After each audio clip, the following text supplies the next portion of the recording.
everyone, this video is NTA UGC in December 2021 and June 2022 merge cycle. English Shift 2 will വന്നിട്ടുള്ള paper 1 ചോദ്യങ്ങളും അതിന്റെ final answer കീയിലെ ഉത്തരങ്ങളുമാണ് നമ്മൾ discuss ചെയ്യാനായിട്ട് പോകുന്നത്. So ഇതിനു മുമ്പും ഇതുപോലെ ഈ എക്സാമിന്റെ ഭാഗമായിട്ട് പല ഷിഫ്റ്റുകളിൽ ചോദിച്ചിരുന്ന പേപ്പർ 1 ചോദ്യങ്ങളും അതിന്റെ റൈറ്റ് ആൻസേഴ്സും നമ്മൾ അനലൈസ് ചെയ്തിരുന്നു. സോ ഈ ക്വസ്റ്റ്യൻസ് നമ്മൾ എടുക്കുമ്പോൾ ഏത് മൊഡ്യൂളിൽ നിന്നാണ് നമ്മൾ ചോദിച്ചിരുന്നത് എന്നുള്ളതൊന്ന് മനസ്സിലാക്കാനായിട്ട് ശ്രമിക്കും. അതിൻ്റെ ഏരിയാസ് ഒന്ന് ഐഡൻറ്റിഫൈ ചെയ്യാനായിട്ടും നമ്മൾ നോക്കുന്നതായിരിക്കും. പക്ഷേ ഓരോ ക്വസ്റ്റ്യൻ്റെയും ഒരു ഡീറ്റെയിൽഡ് ആയിട്ടുള്ള എക്സ്പ്ലനേഷൻ തരിക എന്നുള്ളതല്ല ഈ ഒരു പെർട്ടിക്കുലർ സെഷൻ്റെ ഉദ്ദേശം. സോ ഇതിനകത്ത് ഓരോ എസ്പെഷ്യലി ഈ സെഷനിൽ നമ്മൾ ഇംഗ്ലീഷ് ഷിഫ്റ്റ് 2 ആണ് ഫോക്കസ് ചെയ്യുന്നത്. അതിലെ 50 ചോദ്യങ്ങൾ, പേപ്പർ 1ൻ്റെ 50 ചോദ്യങ്ങൾ, അതിൻ്റെ റൈറ്റ് ആൻസേഴ്സ് ആണ് നമ്മൾ ഡിസ്കസ് ചെയ്യുന്നത്. സോ നമുക്ക് വീഡിയോയിലേക്ക് പോകാം. So if you consider the questions that were asked from paper 1 for this particular shift, we can say that it was not that easy and it was not that difficult as well. So if you consider the difficulty level, it was like a moderate kind of a paper. So we'll be focusing on the questions module wise, and here you have the first question, and the first 5 questions are from the module logical reasoning. So the first question goes like this: given below are 2 statements, and statement 1 says, to avoid a preposition, we change its quality and replace the predicate term with its complement. Then we have statement 2, it says, aversion is valid for any standard form of categorical preposition. And in the light of the above statements, choose the correct answer from the options given below, and we have given various options as well. So this is from, as I have already mentioned, this question is from logical reasoning. And if you consider the arguments or the part or the topic that is deductive arguments in particular, we can say that we have 2 different types of deductive arguments. We have this mediate deductive argument as well as the immediate deductive argument. So if you consider mediate deductive argument, we have syllogism under that, and under immediate deductive argument we have 3 methods in order to identify a valid conclusion from a given single preposition. So that is immediate deductive argument. So we have this conversion, aversion as well as contraposition there. So what we have to focus there is how you can make an avert preposition, or to how you can convert or avert a preposition. That is what we are focusing there. So this particular question is from that particular area and precisely from aversion, and it states that to avert a preposition, in order to get the avert of a particular preposition, we change its quality. We know that we have affirmative as well as negative kind of preposition. So we change its quality and replace the predicate term, and or we are replacing the predicate term with its complement. So that is a true statement. That is how we are actually avert, or how we are taking the avert of a preposition. So to avert a preposition, we change its quality and replace the predicate term with its complement. That is a true statement. And statement 2 says, aversion is valid for any standard form categorical preposition. That means we have 4 different types of categorical preposition. We have universal affirmative, universal negative, particular affirmative as well as particular negative, and we have valid aversion for all these 4 different types of prepositions as well. In that sense, we can say that both statement 1 and statement 2 are true, or both the statements given in the question are right. Moving to the next question, which of the following prepositions is obverse of and logically equivalent to some men are honest? So if you consider this shift, we have got 2 questions from the same area in logical reasoning, and that too aversion. So they have given us a particular statement or a preposition, a categorical preposition precisely, and we need to find out the obverse and the logical equivalent of the given preposition. And the given preposition, some men are honest. So how you can actually take an obverse of this? We have already seen this part or this procedure of obverse, or to convert or to obverse a preposition. What we have to do is what we have discussed in the previous question, right? So first we need to change the quality, and we need to take the complement of the predicate term. So if you are changing the quality, that means the statement that is given here, some men are honest, is an affirmative kind of a preposition, so you have to take its negative. So that is some not, right? And the predicate term has to be changed, or we have to take the complement of the predicate term. That is, we are actually adding a noun in front of the predicate term. So that means some men are not non-honest or dishonest. That is how we can make it more correct, right? So some men are not dishonest will be the obverse of the given preposition that is some men are honest. So the right answer for this question is option B, that is some men are not dishonest. Alright, moving to the next question. Which logical informal fallacy is committed in the following argument? No one has proved that global warming is actually occurring. So there is no reason to believe that it is actually occurring. So this area is a very important part of logical reasoning. We have both formal fallacy as well as informal fallacy to learn. So we have done various videos on this formal fallacy and informal fallacy in our different YouTube channels. And if you need to, or if you want to focus on those areas, you can just check out those videos. So here you have given a particular example and we need to find out the informal fallacy which is committed in the following argument. So it says that no one has proved that global warming is actually occurring. So there is no reason to believe that it is actually occurring. So it says that there is no one who proved that this global warming is actually occurring. So there is no possibility or there is no reason to believe that it is actually occurring. So if you don't have a valid, or if you cannot prove that something is there, it's not there. That is what the idea that is behind this argument, right? So this kind of an argument is having a fallacy, and that fallacy can be termed as appeal to ignorance. So the right answer for this question is option C itself. Moving to the next question. The argument sound is eternal because it is produced as fallacious because, and we have the options like middle term is contradicted by another pramana, the middle term is too narrow, middle term itself disproves the original proposition and proves it's contradictory, the minor term is the locus of the middle term. So if you consider the question here as well as the options given, we can say that this question is basically from interlogic, the various fallacies under interlogic. So what we have to focus here is we have this term or this particular topic fallacy in both Western logic as well as in interlogic, and in both the cases this is a very important area to study as well. So in interlogic, these fallacies are known as Hedvabhas, and we have 5 different fallacies, 5 different Hedvabhas. We need to study that. For certain fallacies we have subdivisions as well. So this is a very important area that you have to focus on. So in this question they have given us an example, and it says that sound is eternal because it is produced, and it says that it is fallacious because. So if you consider this particular question, this is from, or this is a fallacy which is known as Viruddh, because if you consider the argument sound is eternal because it is produced. What we are trying to prove here is the eternality of sound, but the reason that is given here is produced. So if something is produced, that is having a beginning, right? So produced is a term that can actually use to prove the non-eternality of sound, but here we have used something, a reason that actually disproves the original proposition and proves it's contradictory. So in that case, that is what we termed, or we call it as Viruddh in interlogic. Anyway, the right answer from the options given, we can take option C. Middle term itself disproves the original proposition and proves it's contradictory. The last and final question from logical reasoning. Which of the following pramanas, means of knowledge, is differentiated into swarth for oneself and pararth for others types? And we have the options Pratiksha, Anuman, Upamanu, Shabda. So these pramanas are very important from net point of view. We have different pramanas that, like the options that are given here, we have perception, inference, comparison, verbal testimony, then we have this arthapati, anupalapti, all these postulation or non-apprehension. These are all important from net point of view. So we need to identify these different pramanas, the subdivisions, and also we need to identify the various schools. If we consider the Indian schools of philosophy, each school is actually approving certain pramanas or certain terms that are given as valid sources of knowledge. So that kind of an idea is again important. So that is how you have to treat this area.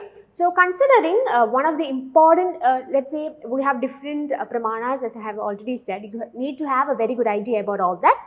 And you need to specifically focus on one important pramana, that is Anuman or inference. So considering Anuman or inference, we need to study the structure of an Anuman, the various terms that are associated with it, and also one of the most important perspectives in which we need to focus on inference or Anuman is the type. So we have various types of inference or various types of Anuman. That is a very important area. And under that, or if you consider the various types of Anuman, we can actually differentiate these various types into various groups as well. So this Swarth and Pararth Anuman is actually a category, or these are two different types of Anuman or inference. We have another types as well. So when you are preparing for your NET exam, please make sure that when you're focusing on interlogic, have a good thorough idea about the various types of inference or Anuman. So considering the question here, it's a very easy basic question. It's asked us to find out which of the following pramanas is differentiated into Swarth and Pararth types. So that is obviously option B, Anuman. Moving to the next question. So the next 5 questions are from ICT, Information and Communication Technology. The collection of linked information residing on computers which is accessible through internet is called, and we have various options given here: HTTP, HTML, www and URL. So it says that it's a collection of linked information and it is residing in computers and we can access it through internet. Obviously that is World Wide Web or www. Moving to the next question, dash text files with small pieces of data and are used to identify specific users and improve the web browsing experience. So we have different options given: cookies, bookmarks, blogs and wikis. So what's the question here? We need to identify that small piece of data that is actually helping us to improve our web browsing experience. So if you are searching something in Google or something in web browsers, we can actually say that we will get the references, or we'll be again, if you are just searching or if you are just entering to the browser, you will be just getting suggestions that are related to your previous search list, right? So that has happened because it is having this kind of a text file, that is a small piece of data that is stored in order to improve our web browsing experience, and that text file is known as cookies. So the right option is option A. So cookies are text files with small pieces of data and are used to identify specific users and improve the web browsing experience. Moving to the next question, which of the following statements are correct regarding radio frequency identification technology? And we have the options: RFID refers to a wireless system comprising 2 components, tags and readers. Then option B says the reader is a device that has 1 or more antennas that emit radio waves and receive signals back from the RFID tag. And passive RFID tags are powered by the reader and do not have a battery. So we have various options given here as well. Anyway, all these options A, B and C are options that can be associated with this RFID technology, or they are correct regarding the radio frequency identification technology. Moving to the next question, which of the following hardware components will lose data when the power to a computer is switched off? So if you just focus on this question, this is basically focusing on the 2 types. If you have an idea about the 2 types of memory, the RAM and ROM, so that is what here it focuses on, or the volatile and the non-volatile memory. That is the idea that is given here. So let's read this question once more. Which of the following hardware components will lose data when the power to a computer is switched off? So the right answer you can identify here is A, B and D. So that is processor registers, cache memory and RAM, because if you consider these components, it will lose data when the power to a computer is switched off. So you should have an idea about the volatile memory as well as non-volatile memory and about its explanation as well in order to answer this question. Moving to the next question, the final question from this particular module, an example of a cyber exacerbated crimes, and we have the options cyber vandalism, cyber piracy, cyber stalking and cyber trespass. Anyway, the right answer for this question is option C, that is cyber stalking. Moving to the next question. So the next 5 questions are from the module Higher Education System, and we have the first question from Higher Education. The Government of India in November 1948 appointed a University Education Commission under the chairmanship of, and we have various options given here as well. So this is a very easy question, right? So the Education Commission, there are so many clues that we can get from this question. We have the year given there, that is 1948, and also it states, or the question has the name of that particular commission, that is University Education Commission, and the University Education Commission of 1948 was constituted or appointed under the chairmanship of Dr. S. Radhakrishnan, and this was the first commission that was appointed after India got independence as well. So in that sense, we can say that the right answer is option C. Moving to the next question, Hansa Mehta Committee was appointed by the National Council for Women's Education in 1962 with a purpose to, and we have the options: carry out inspection of schools in rural areas, examine the differentiation of curriculum for boys and girls at all stages of education, establish science laboratories in universities, formulate policy for use of educational satellites for rural areas. So the right answer for this question is option B, that is examine the differentiation of curriculum for boys and girls at all stages of education. Moving to the next question, who among the following established the Central Hindu Girls' School at Banaras with the object of imparting Western education to girls? And we have various options given here as well: Annie Besant, Sarojini Naidu, Raja Ram Mohan Roy, and Ishwar Chandra Vidyasagar. And the right answer for this question is option A, that is Annie Besant. Next question, we have two different statements given here, and the statement 1 says Swayam Prabha consists of a group of 34 DTH channels using GSAT 15 satellites on 24/7 basis. And statement 2 says the concept note for the National Education Policy prepared by MHRD in 2014 identified as many as 53 themes. So if you consider this question, the first statement that is given here is true, or that is correct, but the second statement is wrong. So the right answer for this question is statement 1 is correct, but statement 2 is incorrect. Moving to the next question, this is the final question from the Moodle Higher Education. So we have given a match the following question, and we have list 1 with the educational initiatives and list 2 with the description. And list 1 we have Rashtriya Uchchadar Shiksha Abhiyan, Global Initiative on Academic Network, Uchchadar Avishkar Yojana, Scheme for Transdisciplinary Research for India's Developing Economy. And in description we have promote innovation of a higher order that directly impacts the needs of the industries, invite international faculties to give short-term programs to Indian students, promote research in frontier areas of knowledge, improvement of access, equity and quality in higher education. So the right answer for this question is option C, which includes a combination that includes A, that is 4. So Rashtriya Uchchadar Shiksha Abhiyan, improvement for or of access, equity and quality in higher education. B, global initiative on academic network is connected with option 2, invite international faculties to give short-term programs to Indian students. C, Uchchadar Avishkar Yojana can be connected with option 1, promote innovation of a higher order that directly impacts the needs of the industries. And D is scheme for transdisciplinary research for India's developing economy, and that can be associated with option 3, that is promote research in frontier areas of knowledge. So anyway, the right option is C, A4, B2, C1 and D3. Moving to the next question. So now we are focusing on the questions from the module communication. In communication, metaphors are considered dash in nature, and we have options precise, imprecise, non-symbolic and non-reflective. So the right answer for this question is option B, that is imprecise. So in communication, metaphors are considered imprecise in nature. Moving to the next question, homogeneity of opinion among groups of people is mostly caused by, and we have the options mass communication, intrapersonal communication, interpersonal communication and abstraction in communication. So homogeneity or the sameness of opinion among groups of people can be mostly caused by interpersonal communication. That is option C. Next question, which of the following are traditional approaches to communication? And we have the options machine to machine, machine to man, rhetorical, semiotic and phenomenological. We need to identify three different options that are correct because it's a combination question. Anyway, the right answer is option D, C, D, E. Machine to machine and machine to man. These are all modern approaches to communication. The other three, rhetorical, semiotic and phenomenological, can be identified as traditional approaches to communication. So that is option D.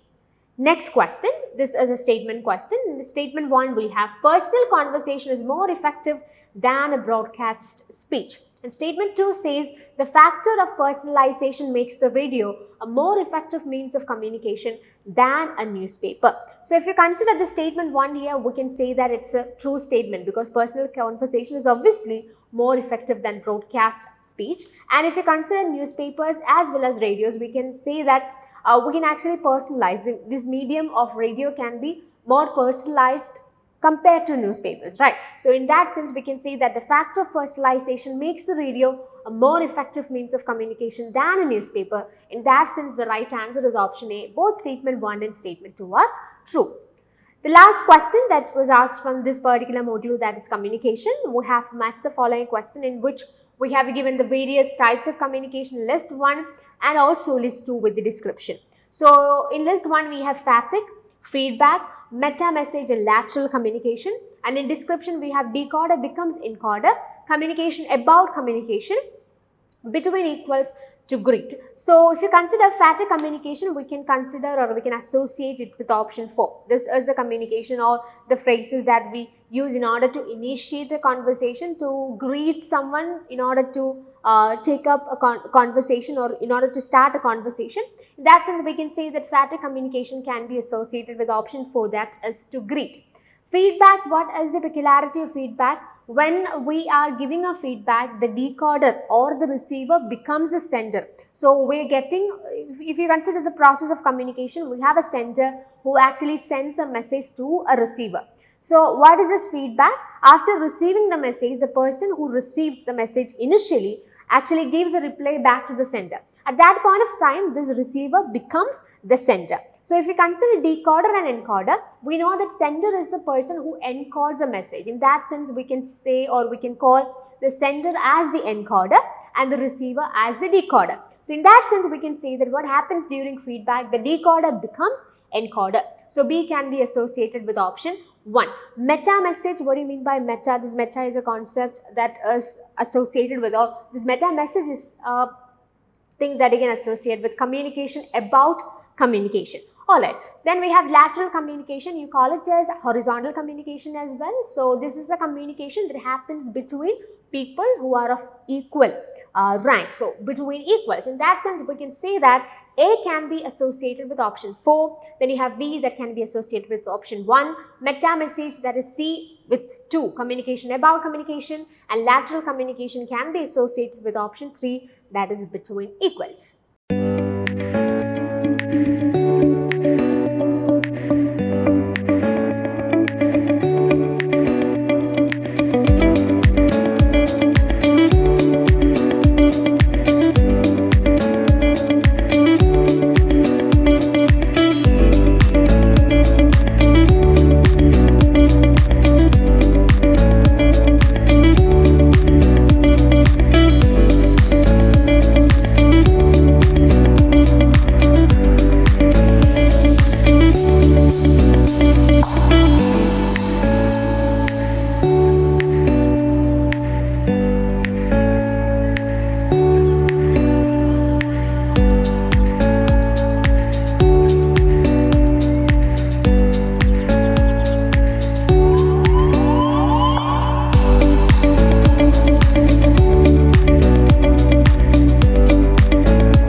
Question. So here onwards, we will be focusing on the questions from Teaching Aptitude. Which of the following represents learning as a 6-level hierarchy in cognitive domain? And we have various taxonomies given there. And we know that the taxonomy or the 6-level hierarchy of cognitive domain was proposed by Benjamin Bloom, and that is known as the Bloom's taxonomy. So the right answer for this question is option A.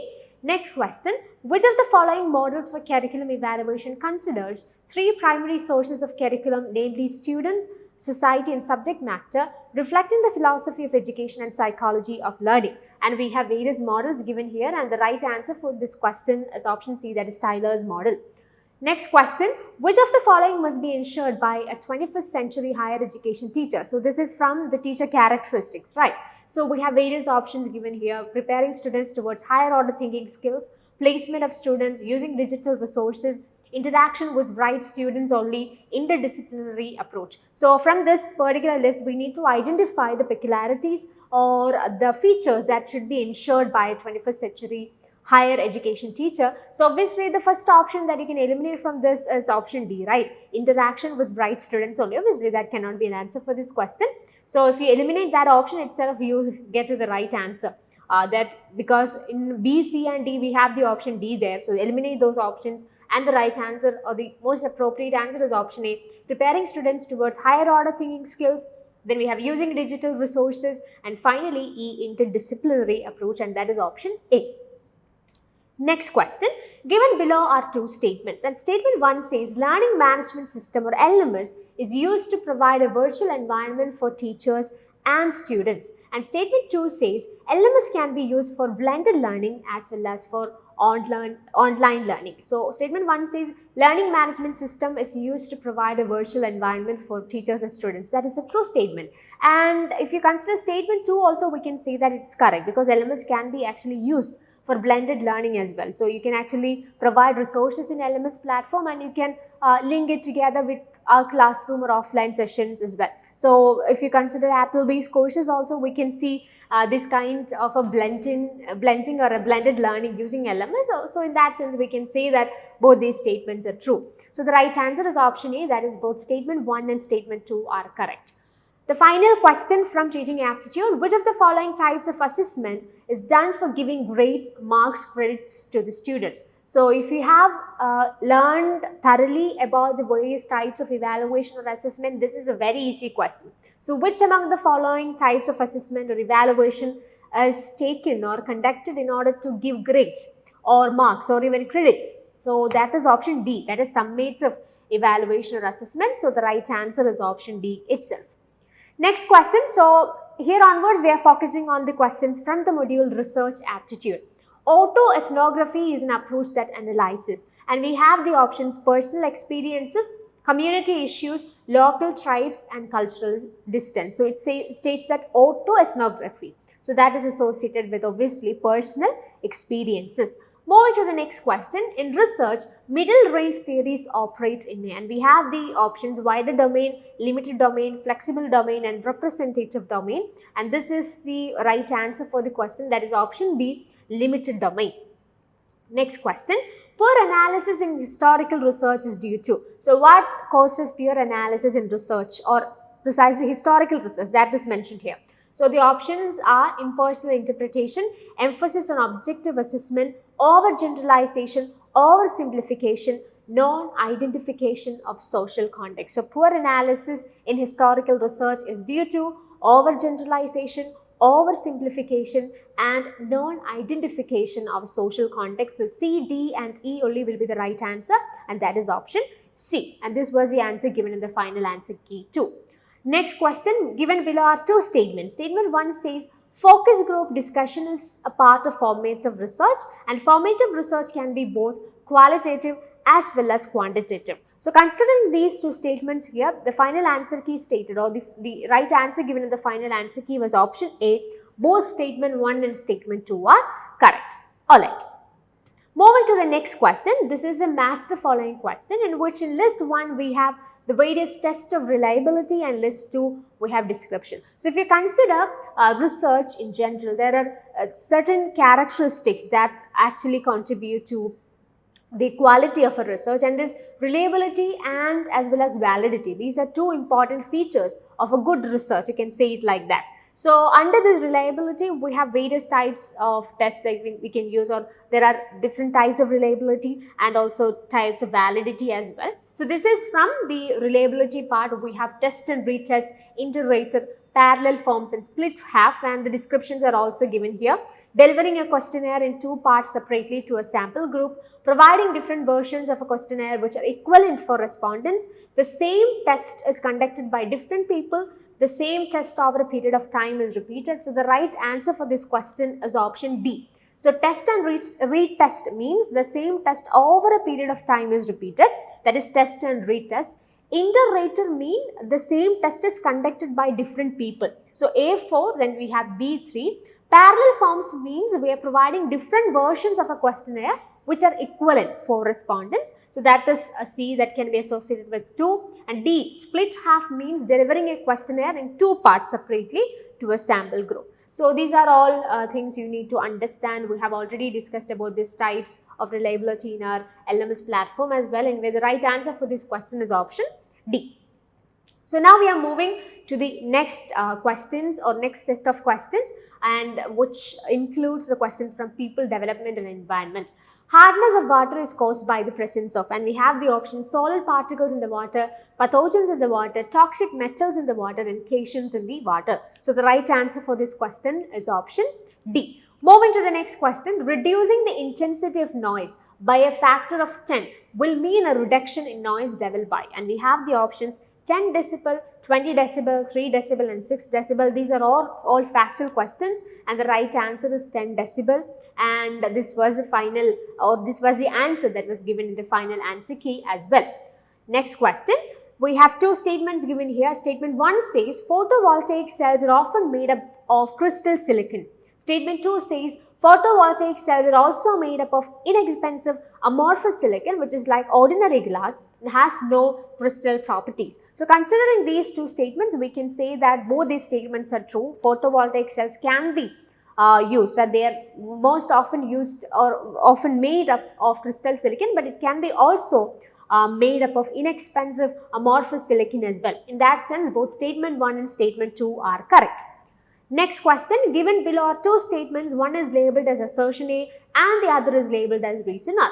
Assertion says biomass is considered as carbon neutral, and the reason says the amount of carbon they emit is equal to the amount of carbon they have consumed during their lifetime. So if you consider these options, we can say that both these options or both this assertion and reason are correct. And this second statement or the reason statement actually gives us an idea about the idea of carbon neutrality, and biomass is considered as carbon neutral because the amount of carbon they emit is equal to the amount of carbon they have consumed during their lifetime. So this is a strategy that you can use in order to answer assertion reason questions. You can just read the assertion, just add because, and then you can read the reason, or you can do it this way as well. Just read the reason. The amount of carbon they emit is equal to the amount of carbon they have consumed during their lifetime. Therefore, the biomass, if you consider the amount of carbon they emit means biomass, right? So, then you can add a therefore and then you can read the assertion. Therefore, biomass is considered as carbon neutral. So, this is a strategy or a trick that you can actually use in order to find the right answer for assertion reason questions. Anyway, the right answer for this question is option A, that is both A and R are correct, and R is the correct explanation of A. Moving to the next question, which of the following pollutant causes aggravation of respiratory diseases and atmospheric discoloration? So, from the given options, we need to identify the pollutant which causes respiratory diseases and also atmospheric discoloration. So, this pollution, pollutants, its sources, it's a very important area that you have to consider under people, development and environment. Anyway, the right answer for this question is option C, that is nitrogen dioxide. Moving to the next question. So, now we are focusing on the questions from mathematical reasoning and aptitude. So, we are not going to the calculation part or anything, we are just focusing on the questions and also the right answers given in the final answer key, that's it. Okay, so this is the first question from mathematical reasoning and aptitude. Three numbers are in the ratio of 2:5:6 and their sum is 663 or 663, and find the three numbers, and we have various options given here. So, this ratio is a very important area from which we are getting a lot of questions. So anyway, the right answer given for this question in the final answer key was option C, that is 102, 255 and 306. Next question, there are 15 students in a class. The average age of the students and the teacher of the class is 15 years. The average age of the teacher and the students is 2 years more than that of students. What is the age of the class teacher? And we have the options 48, 50, 43 and 45. So ages, again, these questions or these problems related to ages is a very important area. So the right answer given in the final answer key was option D, that is 45. Next question, a shopkeeper professes to sell his goods on cost price but uses 750 gram instead of 1 kilogram. What is his gain in percentage? Again, this profit and loss, this is a very important area. So the right answer for this question given in the final answer key was option D, 33.33. Next question, the simple interest on a sum of money is 4/9 of the principal. What will be the annual rate of interest and time in years if both of these are numerically equal? And the right answer was option D. That is what given in the final answer key.